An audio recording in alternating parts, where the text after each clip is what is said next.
Hi everyone, welcome to Carpe Diem Sailing. My name's Marco, I'm a Sail Canada cruising instructor, and in today's video we'll be talking about the mainsail.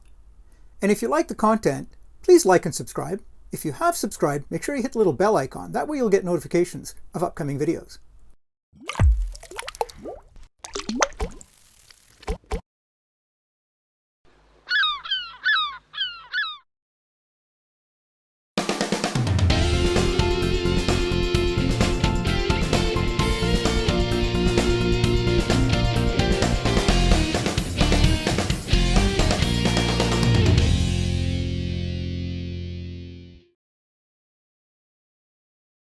Carrying on from our last episode, where we covered the parts of the boat, in this episode we'll be going over the parts of the mainsail. We'll also be talking about reefing, or shortening sail to match stronger winds. For free downloads of the diagrams used in this video, as well as notes and checklists, please visit our website at www.carpediemsailing.com. And now, let's get started. The top of the sail is called the head, and the bottom edge, the foot. The forward lower corner is the tack, and the opposite lower corner is the clew. The leading edge of a sail is called the luff, and the trailing edge, the leech. Battens are stiffeners inserted into pockets running fore and aft and help with sail shape. They can be partial or full length. The outhaul is connected to the clew and tensions the foot of the sail. The cunningham is situated just above the tack and tensions the luff, fine-tuning the shape of the sail.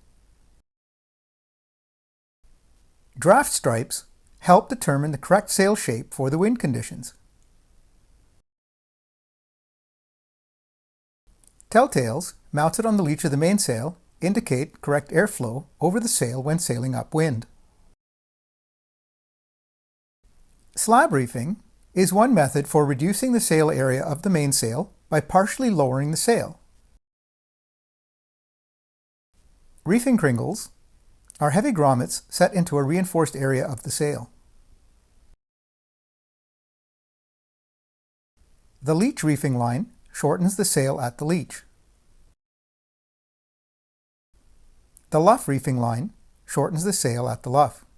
Instead of a luff reefing line, some boats will use a reefing hook. It does mean leaving the safety of the cockpit for a trip up to the mast, however. Reef points tie the lowered section of the sail to the boom. Now let's go through some of those parts again on an actual sail. The tack and the cunningham are at the forward corner of the mainsail. The clew and outhaul at the aft end of the sail.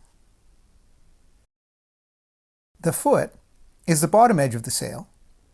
In this case, it's loose-footed, since the edge of the sail is free of the boom. The leech at the trailing edge of the sail, and the luff at the leading edge. Reef points tie up the sail when it is shortened, improving visibility and reducing wind resistance. The leech and luff reefing lines run through the reefing cringles. This is a partial batten, and the draft stripe indicates sail shape. Keel boats have ballasted keels to counteract the effect of the wind in the sails. This keel weighs almost 4,000 pounds, or 1,800 kilos, almost half the weight of the boat.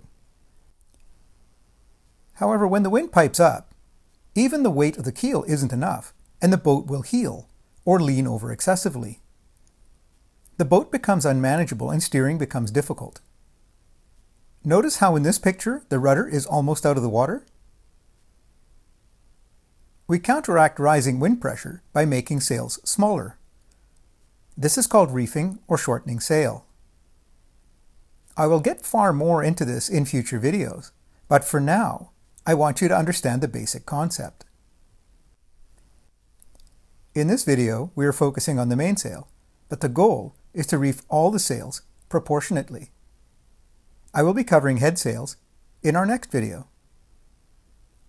With slab reefing, the mainsail is lowered and tied to the boom one section or panel at a time.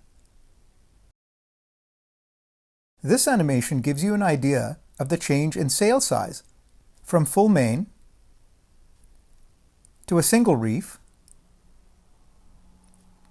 a double reef,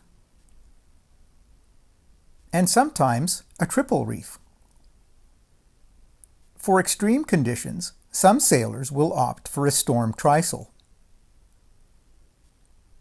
Remember, we are just focusing on the mainsail for this video, so ignore the head sail for now. Here we see the full mainsail, the first reef, and the second reef. On our teaching boat, we have a traditional mainsail with jiffy or slab reefing. That means you have to lower the sail, and then you only have one or two settings to reef your sail. We have a roller furling head sail up front, which has become much more popular of late. And here we have a boat with a roller furling head sail and also a roller furling mainsail. So in this case, what happens is that the mainsail will actually roll up inside the mast. A word or two now about roller furling. Very popular for some time now on head sails, it has also found its way to mainsails. It's simply a way of rolling the sail up instead of lowering and raising the sail every time you go out. I want to talk a bit now about the pros and cons of roller furling in a mainsail. First, the pros. It's convenient and a lot less work than raising and lowering the sail. Reefing is done by simply rolling the sail up. It's safer since you do not have to leave the cockpit. But one small caveat on that coming up. Now the cons. Sail shape is sacrificed, which in turn costs you in performance, especially when sailing upwind. Notice how wrinkly and baggy the sails are?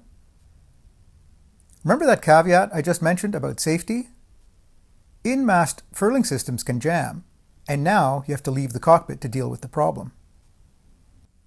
How you choose between slab reefing or roller furling will be up to you, and will be dictated by many factors, not the least of which will be the kind of sailing you're planning on doing. And that brings us to the end of this video. If you enjoyed the content, please give us a thumbs up and subscribe to our channel. If you have subscribed and would like to be notified of new releases, make sure to click the little bell icon next to the subscribe button. And why not check out our website for more comprehensive online courses? Thanks for watching. Until next time, I wish you all fair winds and following seas.